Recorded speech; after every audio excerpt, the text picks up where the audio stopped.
अगले 3 मिनट में Indian stock market की कल से आज तक की सारी बड़ी खबरें। अमेरिकन सरकार ने 1 अक्टूबर को शटडाउन अनाउंस कर दिया है। शटडाउन का मतलब है कि सरकार ने नॉन एसेंशियल काम जैसे कि म्यूजियम, पार्क्स और कुछ फेडरल प्रोग्राम्स बंद कर दिए हैं। सिर्फ एसेंशियल सर्विसेज जैसे पुलिस, मिलिट्री और एयर ट्रैफिक कंट्रोल चल रहे हैं और वो भी अनपेड। ये शटडाउन हुआ क्योंकि रिपब्लिकन्स और डेमोक्रेट्स बजट और हेल्थ केयर सब्सिडीज पर एग्री नहीं कर पाए। इस वजह से करीब 7.5 लाख फेडरल वर्कर्स को अनपेड छुट्टी पे भेज दिया गया, लेकिन जो काम कर रहे हैं उन्हें भी अभी सैलरी नहीं मिलेगी।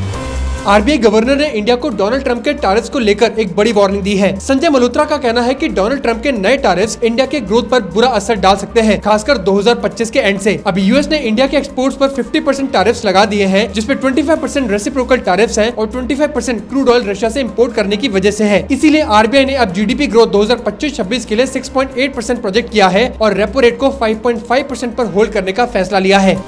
जापान का Mitsubishi UFJ financial group India की एक बड़ी कंपनी में 23,200 करोड़ रुपए का स्टेक खरीद सकता है। ये कंपनी श्रीराम फाइनेंस में 20% स्टेक खरीद सकती है। इन्वेस्टमेंट प्राइमरी इश्यूएंस के थ्रू होगा और एमयूएफजे आगे जाकर अपना स्टेक और बढ़ा भी सकती है। श्रीराम फाइनेंस करंटली इंडिया की सेकंड लार्जेस्ट एनबीएफसी है, जिसके पास 2.72 लाख करोड़ रुपीस के एयूएम है।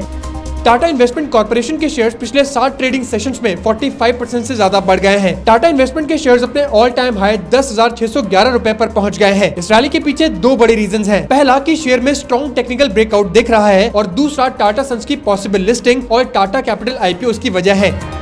ईडी ने इंदौर और मुंबई में अनिल अंबानी की 6 प्रॉपर्टीज पर रेड करी है। ईडी का कहना है कि रिलायंस इंफ्रास्ट्रक्चर ने 17,000 करोड़ रुपए से ज्यादा का लोन डाइवर्ट किया। पिछले महीने भी अनिल अंबानी को ईडी ने बुलाया था और उनकी स्टेटमेंट रिकॉर्ड की गई थी। ईडी इस केस को एक मेजर लोन फ्रॉड के तौर पर देख रही है।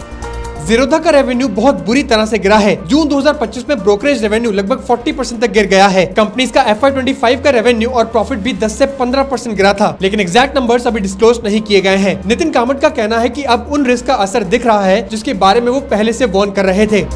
जिंदल पावर को जयप्रकाश एसोसिएट्स को अक्वायर करने के लिए सीसीआई से ग्रीन सिग्नल मिल गया है। पहले कंपनी को इंसॉल्वेंसी प्रोसेस में चल रही बिडिंग को जीतना होगा। ये इसलिए क्योंकि नवीन जिंदल की जिंदल पावर के अलावा पीएनसी इंफ्राटेक, अडानी ग्रुप और दालमिया भारत के प्रपोजल्स को भी सीसीआई ने अप्रूव कर दिया है। एलजी इंडिया ने अपना आईपीओ अनाउंस कर दिया है, जो 7 अक्टूबर से ओपन होगा। कंपनी आईपीओ से 11,607 करोड़ रुपए रेस करेगी और इससे ये अपनी वैल्यूएशन लगभग 77,400 करोड़ रुपए तक टारगेट कर रही है। आईपीओ का प्राइस बैंड 1,080 से 1,140 रुपए पर शेयर रखा गया है। ये आईपीओ सिर्फ ऑफर फॉर सेल होगा, जिसमें साउथ कोरियन पेरेंट कंपनी अपना 15% स्टेक बेचेगी। तो ऐसी और बिजनेस न्यूज के लिए फॉलो एएसएम इंडिया।